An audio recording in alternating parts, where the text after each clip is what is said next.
هلو everybody، كيف حالكم؟ إن شاء الله بخير. أنا البارتندر بشار محفوظ من قناة بي كي ستيج.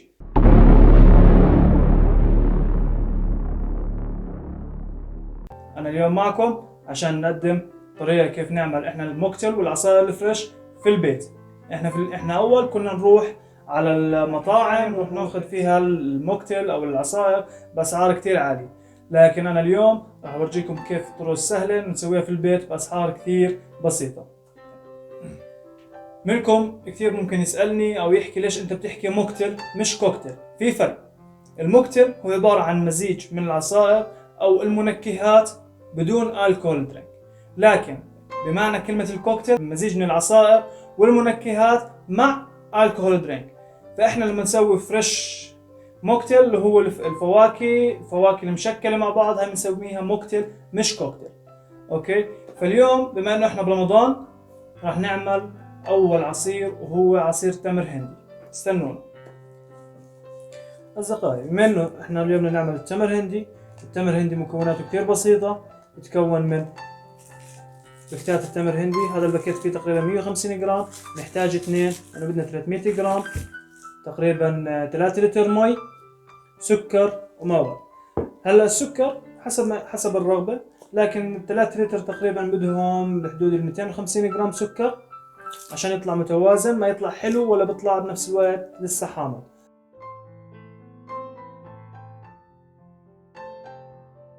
هلا طريقة التحضير، أول شغلة بنفتح التمر هندي.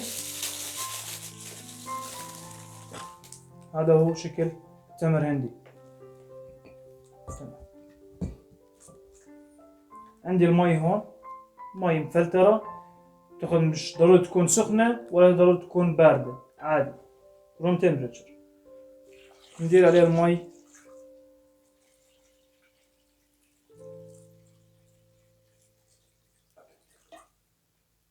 هسا احنا بطريقة هيك احنا بندير عليه مي، نحط عليه نايلون ونتركه لثاني يوم ينقع تقريبا 12 ل 18 ساعة. هلا في عنا طريقتين لنعمل فيهم التمر هندي. الطريقة الأولى اللي هي إنه يكون بطريقة الغلي، إذا أنا بدي إياه خلال ساعة أو ساعتين يكون جاهز عادي. نضيف عليه المي، بنغليه لما يغلي يوصل درجة غليان تقريبا 10 دقائق على النار. أوكي، بنضيف عليه السكر اللي بدنا إياه وبنحركه منيح وبنتركه يبرد. بعد ما يبرد بنصفيه بالطريقة اللي راح تشوفوها هسا. لكن إذا بدي إياه أنا مثلا لبكرة، بنقعه قبل بيوم بالشكل هذا، بقلبنه بنايلون وبتركه لثاني يوم. ثاني يوم بس علي اني ايش اضيف عليه سكر واصفي. هذا التمر منقوع من امبارح، مش مغلي لسه. اوكي، هاي شكله زي هيك بصير. هسه لما يكون منقوع احنا بنصير نفككه زي هيك عشان كل الحموضه اللي جوا التمر هندي تطلع وتدخل في المي عندنا.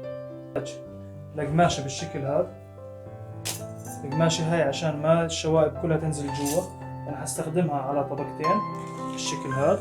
بنستخدم مصفاي العريض.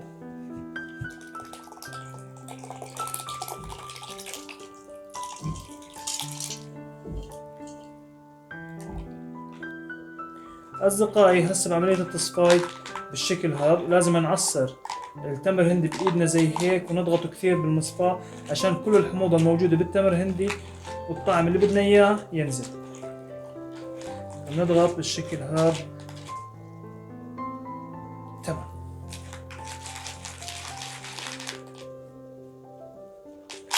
هسه المرحلة الثانية اللي هي مرحلة هاي المرحلة شوي بدها تركيز عشان ما ينكب التمر هندي. فإحنا بنصير نرفع بالشكل هذا، بصير التمر ينزل لحاله.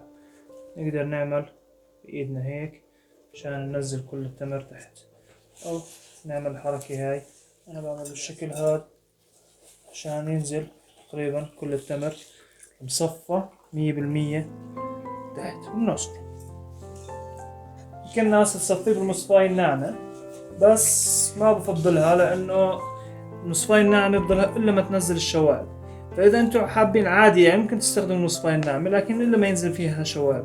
أما بالطريقة اللي ماشية زي هيك استحالة، أنا مساماتها كثير صغيرة.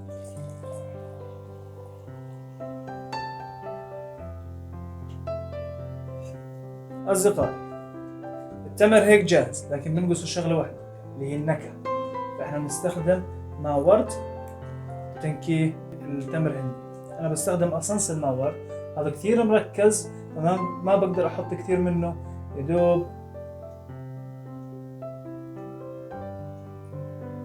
نقطتين منه لأنه كثير مركز. وأصدقائي هيك بيكون خلص معنا تمر هندي وصار جاهز، وهلا راح نصبه قدامكم.